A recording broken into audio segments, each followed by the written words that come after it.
मुख्यमंत्री के निर्देश के बाद डीजीपी सख्त। जी हां, प्रदेश में बढ़ रहे अपराध पर उत्तराखंड के डीजीपी ने सख्त निर्देश दिए हैं अपने विभाग के अधिकारियों को, पुलिस ऑफिसर्स को। उत्तराखंड में एक सप्ताह में कई बड़ी वारदातें हुई हैं।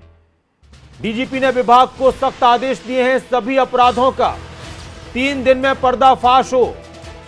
अगर अपराधों का पर्दाफाश नहीं हुआ, खुलासा नहीं हुआ तो कार्रवाई होगी।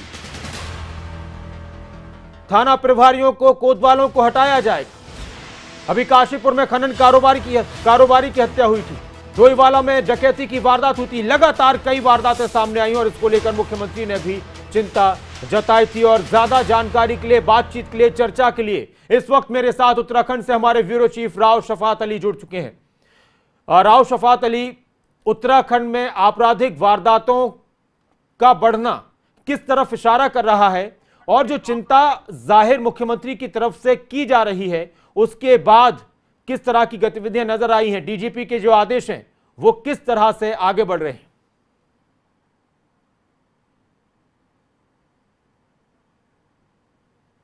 जी देखिए डॉक्टर नासिर, अगर उत्तराखंड के परिप्रेक्ष्य में बात करें तो ये शांत राज्य माना जाता है उत्तराखंड। लेकिन पिछले 1 महीने पर अगर नजर डालें, चलिए पिछला 1 महीना भी छोड़ देते, पिछले 1 हफ्ते पर अगर नजर डालें तो क्राइम का जो ग्राफ है बहुत तेजी से बढ़ा है। और उत्तराखंड के लोग आश्चर्यचकित हैं कि इतनी तेजी से क्राइम कैसे बढ़ा है।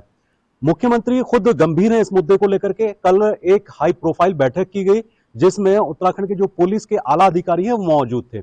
मुख्यमंत्री ने सख्त आदेश और निर्देश दिए हैं कि जल्द से जल्द जितने भी क्राइम है उनको खोला जाए।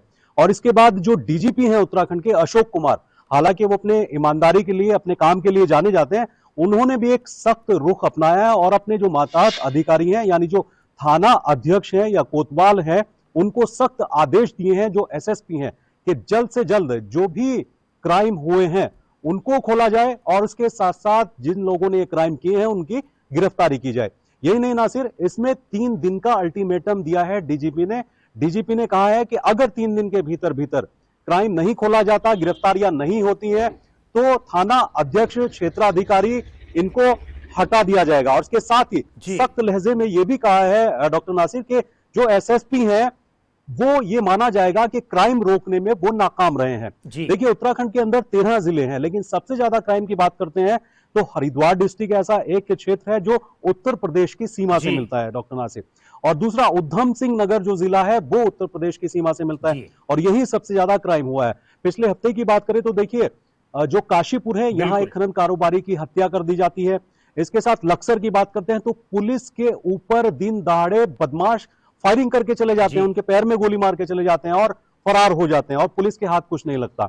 अलग अलग घटनाएं हुई हैं। हरिद्वार की ही बात करते हैं तो डकैती पड़ जाती है, लूट हो जाती है। डोईवाला की बात करते हैं तो यहां डकैती पड़ जाती है और वो भी कैबिनेट मिनिस्टर जो है उनके चचेरे भाई हैं उनके घर में। एक जो कैबिनेट मंत्री हैं सौरभ बहुगुणा, उनको मारने की साजिश हो जाती है। तो पिछले 1 हफ्ते का एक ग्राफ मैं बता रहा हूं कि कितनी तेजी से उत्तराखंड के अंदर क्राइम बढ़ा है। मुख्यमंत्री ने तमाम मुद्दों को गंभीरता से लिया और यही वजह है कि हाई प्रोफाइल एक सुरक्षा को लेकर के बैठक की गई और इस बैठक में सख्त आदेश मुख्यमंत्री ने दिए। और मुख्यमंत्री के आदेश के बाद जो डीजीपी अशोक कुमार हैं उन्होंने सख्त निर्देश दिए अपने मातहतों को, जो क्षेत्राधिकारी हैं, पुलिस अधिकारी हैं या एसएसपी हैं। 3 दिन का अल्टीमेटम है डॉक्टर नासिर। 3 दिन में अगर ये खुलासे नहीं होते हैं तो जाहिर सी बात है कि बहुत सारे ऐसे थाना अध्यक्ष हैं, क्षेत्राधिकारी हैं जिनके ऊपर गाज गिर सकती है।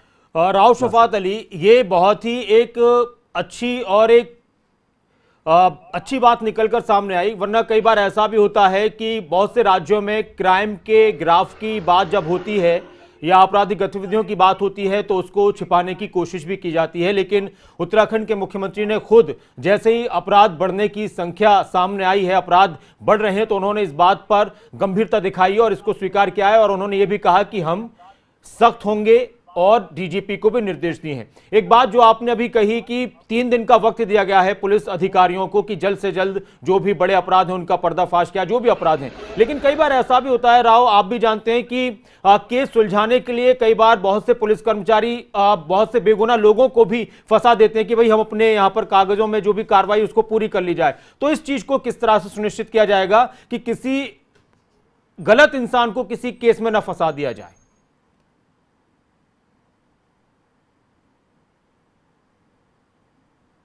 ठीक कहा कि बहुत जल्दबाजी में ऐसा भी देखने को मिलता है कि कुछ जी। बेगुनाह फंस जाते हैं, लेकिन बिल्कुल। उत्तराखंड की पुलिस के साथ देखा जाए तो ऐसा नहीं होता है। जी। बहुत सही तरीके से इन्वेस्टिगेशन होती है। लेकिन हाँ, इतना कह सकते हैं डॉक्टर नासिर कि पिछले दिनों थोड़ी सी लापरवाही नजर आई है। बिल्कुल। जिस तरह से क्राइम लगातार हुआ, सिलसिलेवार हुआ, तो सवालिया निशान उठते हैं। विपक्ष ने सवाल उठाया, कर्ण मारन ने तो प्रेस कॉन्फ्रेंस करके सीधे तौर पर सरकार पर ही निशाना साध दिया कि सरकार जो है वो संरक्षण दे रही है बड़े अपराधियों को, खनन माफियाओं को। इस तरह के आरोप विपक्ष ने भी लगाए। लेकिन आपने बिल्कुल ठीक कहा कि इन्वेस्टिगेशन सही होनी चाहिए, सही जांच होनी चाहिए, और जो अपराधी है वो ही सलाखों के पीछे होने चाहिए, निर्दोष लोग नहीं होने चाहिए।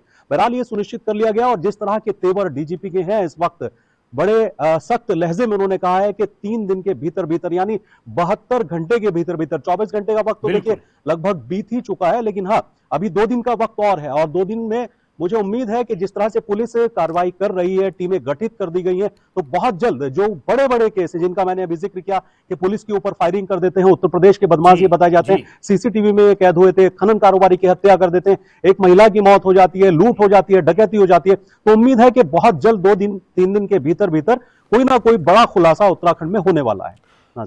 फिलहाल इस खबर पर आपका शुक्रिया राव शफात अली, पूरी चर्चा के लिए।